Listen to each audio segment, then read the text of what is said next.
Trying to stop the big damage that is present on Jack's side of the field. You're looking at the screen support. The Grimmsnarl there is probably quite important. I think the Assault Vest on the Archaludon as well definitely helps you out, because you've not only got the resistance to the normal type attacks as long as you stay in your base typing and don't terrestrialize there, but you do have that extra kind of bolstering with the screens, with that typing, with the Assault Vest that allows you to maybe sit in front of it and try and target it down. Especially if the Toxtricity does go for the normal Terror, then you can hit it with those Electro shots, maybe position your Rain, but then are you going to bring the Pelipper to this match? Because, yeah, it's good against the Volcarona for sure. It's good against the Coma if it doesn't terrestrialize, but it's going to be a huge risk from that Toxtricity, especially with the choice specs. If it decides to go for maybe an Overdrive or something like that, that's super effective into it. Make really quick work of it. Yeah, especially because it's not Focus Sash as well. You'd just be dropping to the Overdrive. There's no White Guard available to be able to stop that Overdrive. So, yeah, Pelipper would be an incredibly risky bring,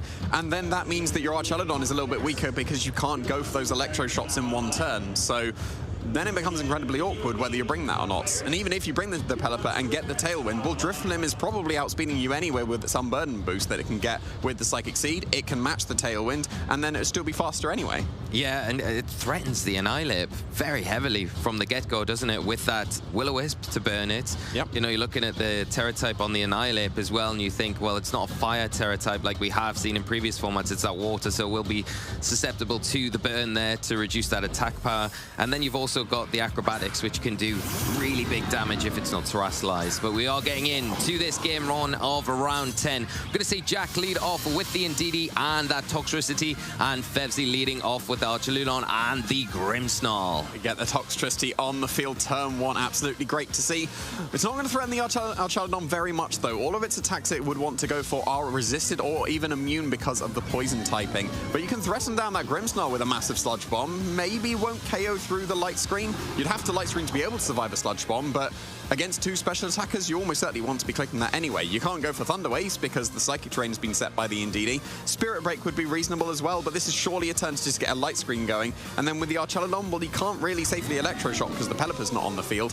So you might just need to be able to go for maybe a Snarl to be able to reduce the damage output of both of these special attackers. Yeah, I think that's a good answer here as we get into this first turn. Indeedee not wanting to stick around for the action. It's set that Psychic Terrain up and gonna be replaced with that Hydreigon now that comes onto the field. As we get into it, we are going to see the first terrestrialization of the match. These players are not hanging around at all, and it is the Grimmsnarl going for that terrestrialization, turning into the Ghost Terra type here, just to give itself a little bit of a better security against what's coming out from it on the opposite side of the field. Light Screen being set up on Fevzi's side, going to give that defensive boost. There's a Sludge Bomb coming out and a great terrestrialization from Fevzi to kind of counteract that. And the Snarl, like you rightly mentioned, Jamie, going to reduce that special attack on 2 of these big special attackers on Jack's side. Yeah, that was a very solid terrestrialization to allow the Grimmsnarl to survive there, because now this Toxtricity, it's kind of useless on the field. It can't hit the Archaludon at all because of the Steel typing. And now that Grimmsnarl's a Ghost, you've seen how much damage that is not doing. But at least you've switched in the Hydreigon on Jack's side of the field, and now that the Grimmsnarl is a Ghost type, you can threaten it pretty heavily with your Dark type attack. So a Dark Pulse would do significant damage. Probably not a KO because of the Light Screen. We're not seeing anything like a choice specs on this Hydreigon. It is the Assault Vest, so it's probably going to be a little bit bulkier, but that also means it's not as strong as the damage boosting item Hydreigons that we sometimes see as well.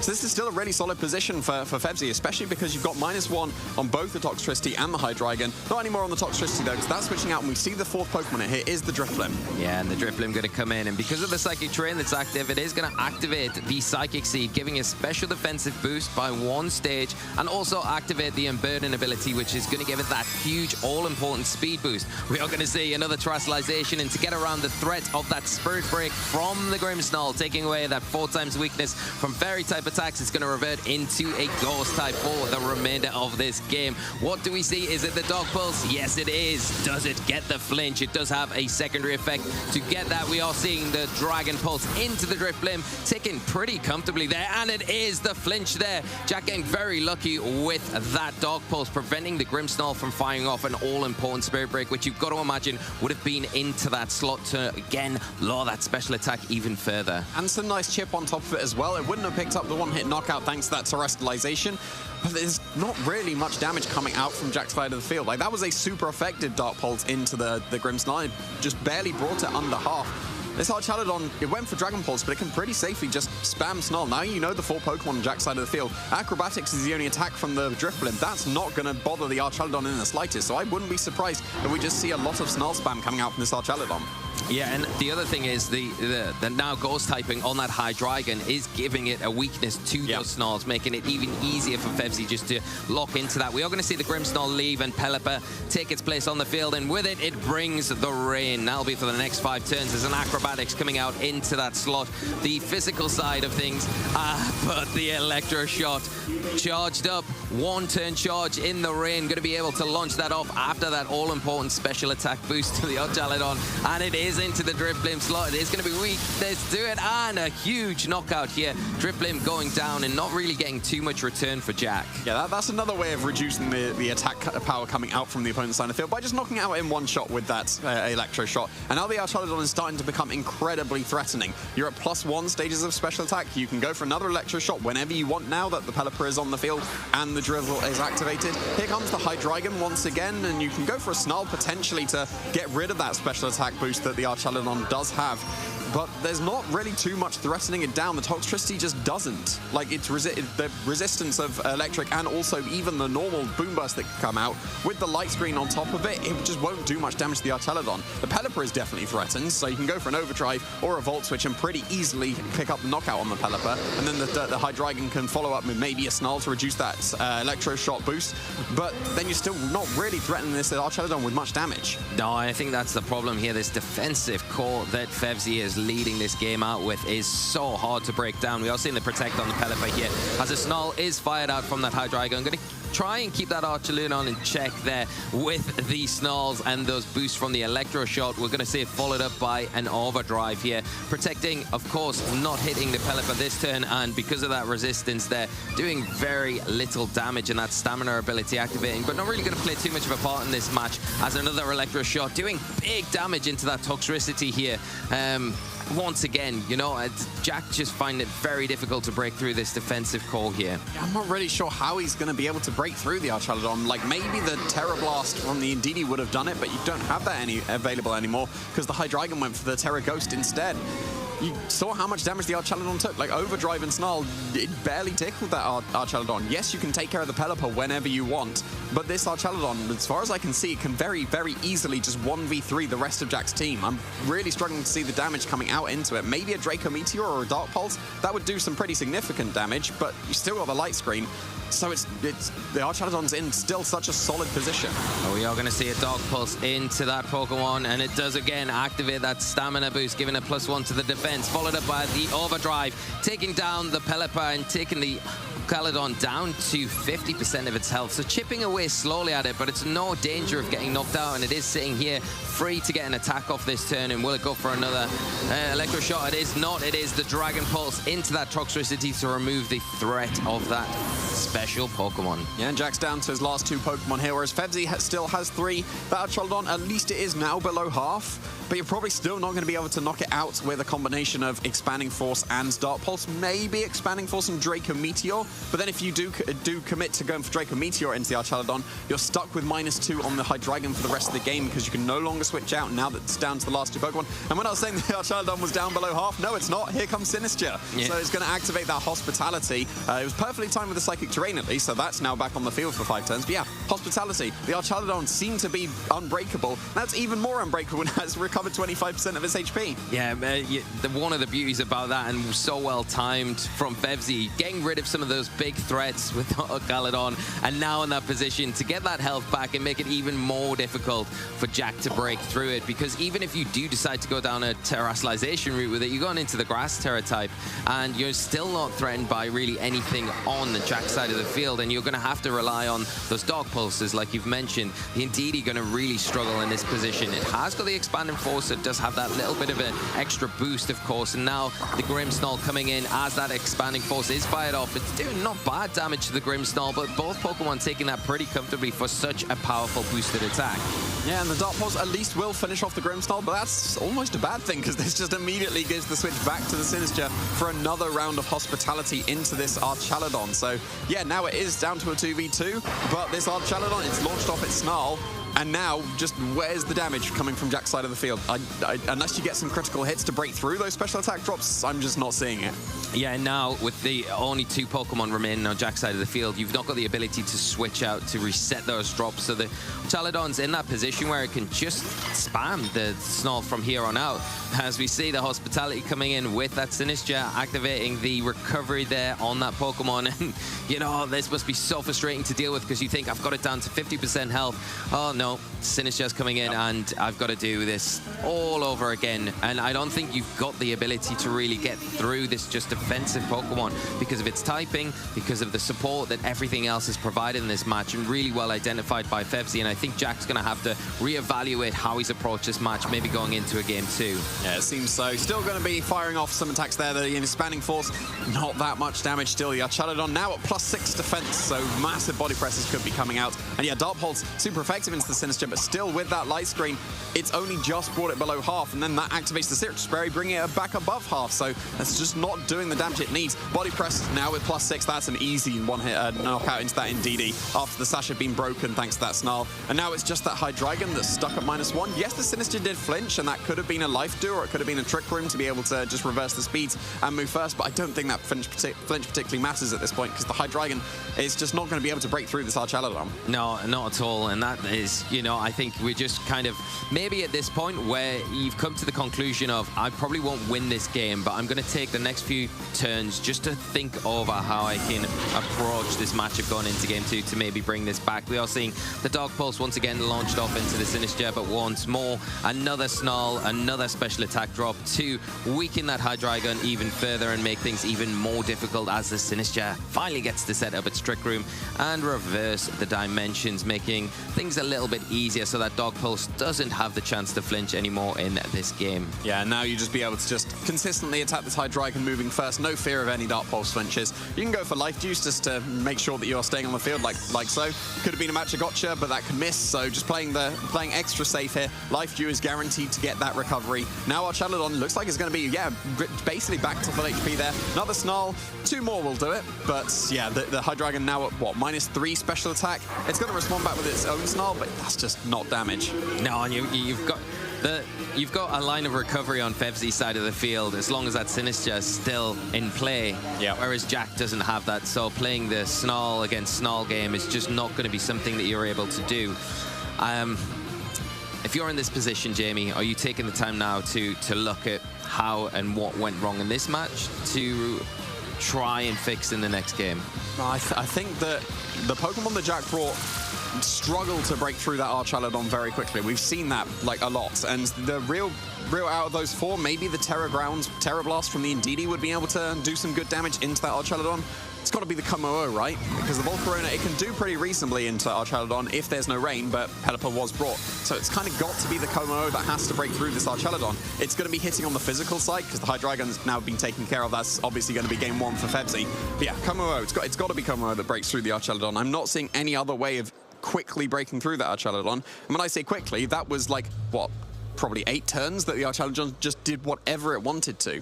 Yeah, it just took, well, I mean, Jack did it well in one regard, getting it down to 50%, but when you've got that recovery with the Sinistcha and you're free enough to switch it in, get the hospitality, switch it out, bring it back in, you're pretty much back to 100% there, and you already fired off a few of those Snarls. The toxicity just didn't have the impact. It did pick up a knockout onto the Pelipper. It was great for that, but I mean, outside of that, really, what was it providing?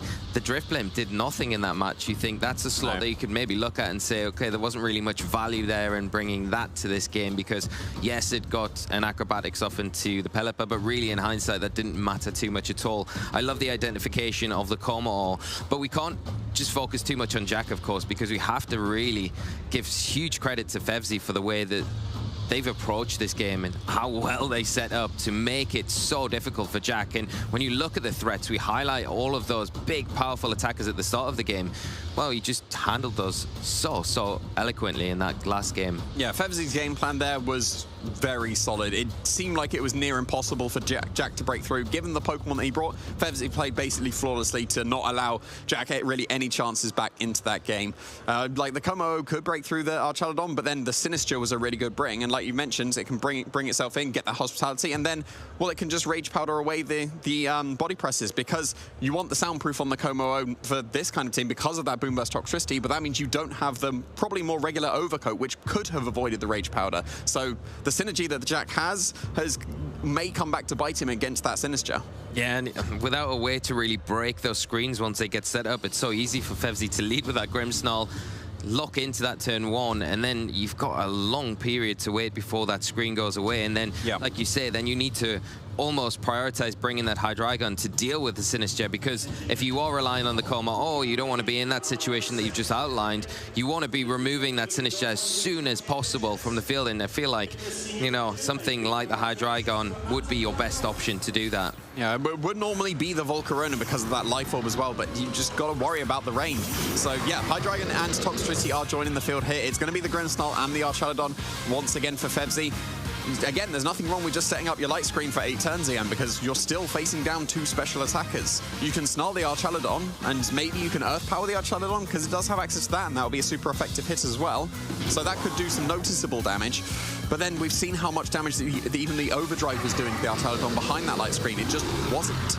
Yeah, if you are Jack here, do you maybe commit to terrestrializing the Hydreigon early turn 1 here and just lock into those snarls, and then try and leverage your Toxtricity to slowly remove that Grimmsnarl? Because after the light screen's gone up, it's not going to be an easy job, but by kind of spamming, keeping that Hydreigon on the field and utilizing those snarls, you're keeping the Archaludon in check the whole time, although you are boosting the stamina the whole time. So if you do have something like the Como on the back, it's going to make it a little bit more tricky to utilize that Pokemon later on in this game, if that's what we see. Yeah, and especially if the Indeedee is in the back and wants to be going for a Terragram Terra Blast, but it won't have that option. But of course, Jack did not go for Terrestrialization here. Fevzi did, and turned into a Ghost type once again with the Grimmsnarl, but very, very nicely done by Jack here, covering for that Terrestrialization. Yes, that was a Sludge Bomb that didn't really do much damage, but it was followed up with a Dark Pulse as well, so actually doing some significant damage to this Grimmsnarl. There was the light screen set, and now there is that Snarl that has reduced the special attack once again.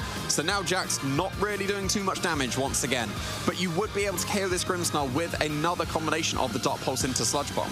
Yeah, and I think that's the one thing that you may want to switch up this game, and we got a quick glimpse there. Jack has brought that Como on the back, so that is a different option for him to look at in this game. The Terrestrialization has been spent on Fevzi, but a worthwhile one. We saw how well that played out in game 1, where it was enough between the light screen and that now I guess we're going to see the Reflect, because the Grimmsnarl's able to stick around that a little bit longer, where it'll be so important for Fevzi in the duration of this game. But what Jack does next is all going to be important, because do you switch around like you did in that game 1? That slows your momentum down, or do you just go after targets that you can take down and then leave the Archaludon to last? But we are going to see the Reflect from the Grimmsnarl, the Dark Pulse coming out, and it is enough to take this down. Now, this Toxtricity we know is locked into the Sludge Bomb. It's going to go into Archaludon, and it's not going to be... It's going to have the immunity, so not going to do anything this turn, while the Snarl could be an option here that is just fired off again. But it is the Dragon Pulse here. Can be super effective into the Hydreigon and doing some nice damage in return. So a little bit of a missed opportunity to switch out the Toxtricity to reset it from being able to go for Sludge Bombs here. But Jack surely just covering, well, I've been Snarl. Maybe that's not enough with the Dark Pulse into the Grimmsnarl for the KO, but just guaranteeing that that would be the case. You can still Sludge Bomb whatever comes in, assumedly if it's still the Pelipper and the Sinistcha waiting in the back. Sludge Bomb's still going to do some pretty nice damage and could be picking up the poisons. Here comes the Sinistcha on the field. Archaludon's at full HP, so the Hospitality not going to be coming into effect here. No, not at all. And we are going to see maybe the Sinistcha under a little bit of threat here. Like you've mentioned, the Snarl has fired off, so these Pokemon on Jack's side aren't hitting to the optimal damage they can, but they can start chipping away at this Pokemon. You've got to realize as well that there is going to be that a little additional damage that you're going to have to do because of the Citrus Berry, so it does allow the Sinistcha to maybe set up a Trick Room in this situation, which would then favor the that Archaladon to be in that position where it can constantly fire off those snarls, knowing that the special attack is the main option for Jack right now to get damage onto the field. Yeah, and it seems like Jack's gone for that snarl, so not opting to try and go for a Dark Pulse flinch at all. Just going to be able to reduce the damage output of this Archaladon and the Sinister as well. It will come into play for any match gotchas that could be fired out, but we're slowly ticking up with that stamina boost on the Archaladon. Yeah, Sludge Bomb, it does get the poison, which is quite nice for Jack, but it didn't even do half damage to that Sinister, so the poison will activate the Citrus Berry and actually recover it more healthy than it would have been at the end of this turn. Dragon Pulse fired off into Toxtricity, bring it below half, and yes, as you mentioned, there is that Trick Room, so now the Sinister and the Archaladon will be moving first. And the poison ticks over, and because of it, it will activate that Citrus Berry, just giving that Sinister a little bit more of a buffer with that health recovery there. The Trick Room being set up now puts that Archaladon into a great position where it can just go for those snarls. But is this the opportunity now for Jack, preparing for a snarl to come out, that you could maybe get your Como onto the field? It was a little bit risky, Jamie, with that Sinister still present, and potentially could throw out a Gacha this time around, although not super effective, could be very disruptive. Yeah, definitely could. If your Como gets burned, I'm not sure how you break through this Archaladon anymore, but maybe you do need to risk that to be able to get into position to start dealing with this Archaladon. It can still launch off any Dragon Pulses. It's been snarled, so it's not going to be as effective. Hydreigon is surely still in range of Dragon Pulse, though. Toxtricity, it's going to be close based on the damage that it was done previously, but then that's where the Matcha Gotcha can come into play and just do that tiny bit of extra chip to be necessary in order to pick up that KO. And yes, here we go. No, here comes the Matcha Gotcha, no switch in, just a tiny bit of extra chip. Little bit could be impactful to allow that Dragon Pulse follow to potentially KO either Pokemon here. Yeah, we do see that little bit of recovery, which is always, every little helps, of course, with that recovery there. Dragon Pulse again into the Hydreigon, and going to be enough to take it down, which does allow Jack a free switch into something in the back. And just to elaborate a little bit further on that Matcha Gacha, because of the burn, if we are going to see, a huge critical hit here from the Sludge Bomb, taking down that Sinister. Line of recovery through that Hospitality, taking away a step further forward in this match for Jack to maybe get a little bit of a momentum swing with that Toxtricity claiming that big knockout. Yeah, that's really big, because yeah, like you mentioned, there's no recovery available for this Archaladon anymore. The main issue was that it was really, really difficult to break through, but now it's on limited HP, so that is a very, very nice critical hit there through the light screen, through the snarls, able to knock out that Sinister from almost back to full health thanks to that Matcha Gotcha recovery. Assumedly, it's still the Pelipper waiting in the back, so you can start going for your Electro Shots once again.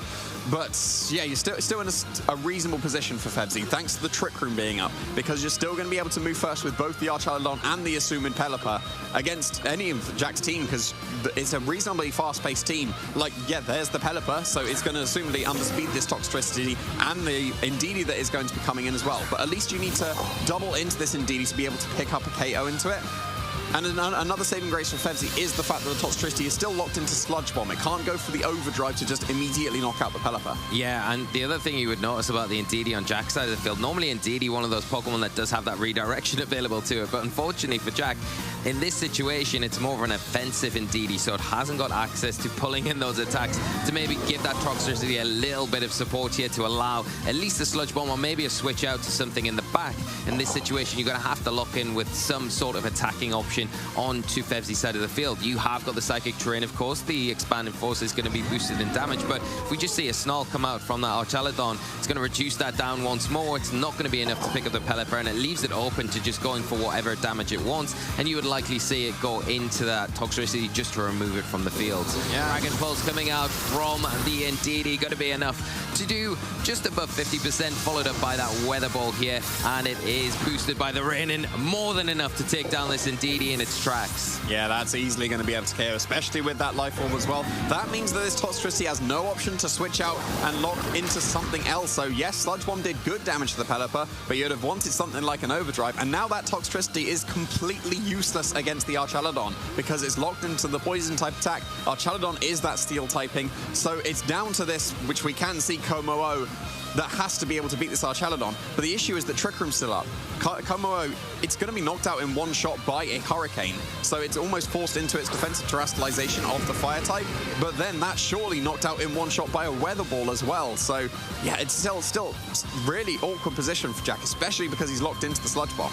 Yeah, that's just not the most ideal situation to be in. Another sludge bomb probably will be enough, but I don't think you're going to be able to get through this turn. And like you say, the Como in that pinned position where do you go for the Trustalization to get rid of your Dragon weakness? Well, if you do that and the Pelipper's still active on the field, then, well, it's not really going to help you there because the Weather Ball is just going to be enough to take you down, especially with that Life Orb boosted. And with the Trick Room still in effect as well, the Pelipper's probably in that position where it's sitting kind of pretty right now.